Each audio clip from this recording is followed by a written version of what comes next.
Good morning, English 2. So I hope that everyone is doing well. I hope that um, cabin fever hasn't set in too much. And I hope you're ready to come back into a learning environment. Um, so a brief overview. What we want to do with this time is to be productive, to not just kind of stop being mobile in our thinking, to stop being mobile in our learning. And certainly, there are a lot of things that are still up in the air, right?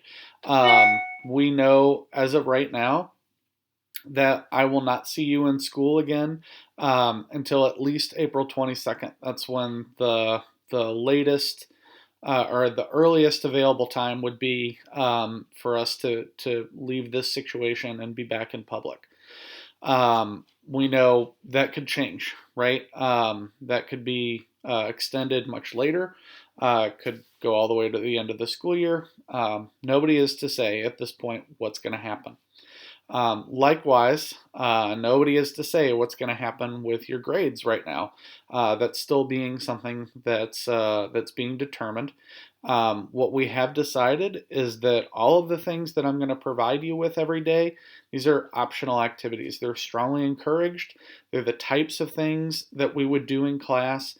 They're all designed to be about 30 minutes long.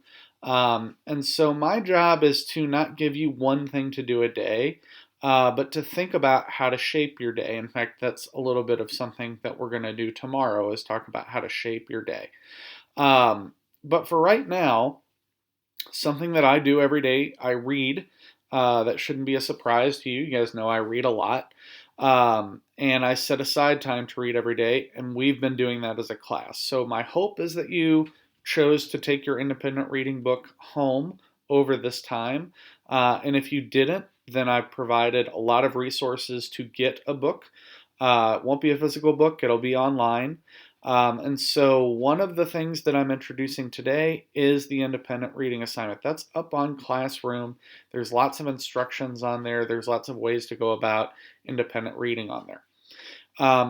I also asked you to fill out what we call Padlet. So what you're going to see every morning by 9 a.m.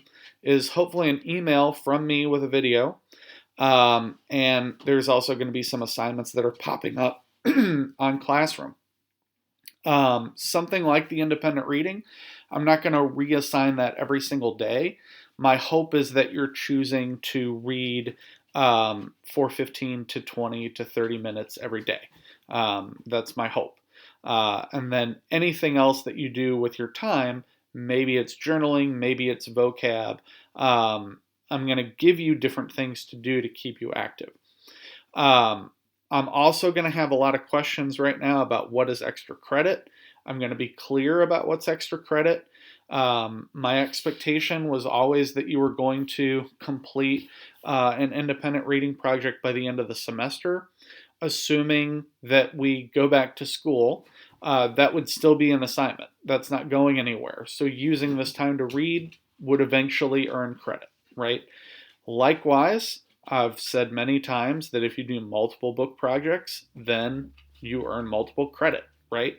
You get extra credit through doing multiple book projects. So if you want extra credit, that is the clearest way to get it during this time. Grades.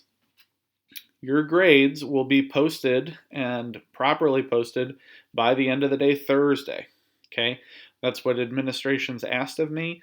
That's not a problem. Really, the only outstanding grade for everybody is the night writing.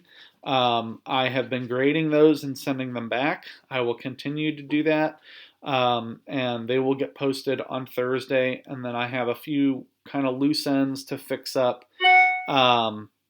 So the other question that I've got is, can I go back and do that work? Can I go back and do work that I have not done?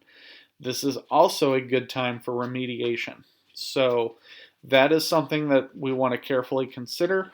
If you didn't do an assignment, then you need to go back and do that assignment. If you are missing credit for an assignment, let's say you didn't do in-text citation, I will be posting a little later today a video on how to do in-text citation. Okay, I would make that a huge priority because you are missing credit for not doing those types of things. So revision also something you can do during this time to earn credit on assignments. There are very few assignments that I'm not going to earn credit for in this time. Something like not doing your poetry out loud recitation. That's been done for a long time. I don't see a reason to change that um, because it's been over a month since I said we can't turn that in. But pretty much everything else is on the board. So ask a lot of questions, be in communication. I know that can be really challenging for sophomores to be asking questions, to email, to do those types of things, but this is what's required of you during this time. So be sure that you're checking in if you have questions. Make sure that you're active in some way each day for each class, and you'll find that when we get back to the building, whenever that is, that the transitions can be a lot smoother. All right, stay safe. Reach out if you need anything, any kind of support. If you just need to hear, if you just need to talk to us with any of your teachers about how miserable you are at home, stuck with everybody, then we're here for that type of support too, and that's definitely something that we can do for you. All right, stay healthy. I will be checking in with you tomorrow.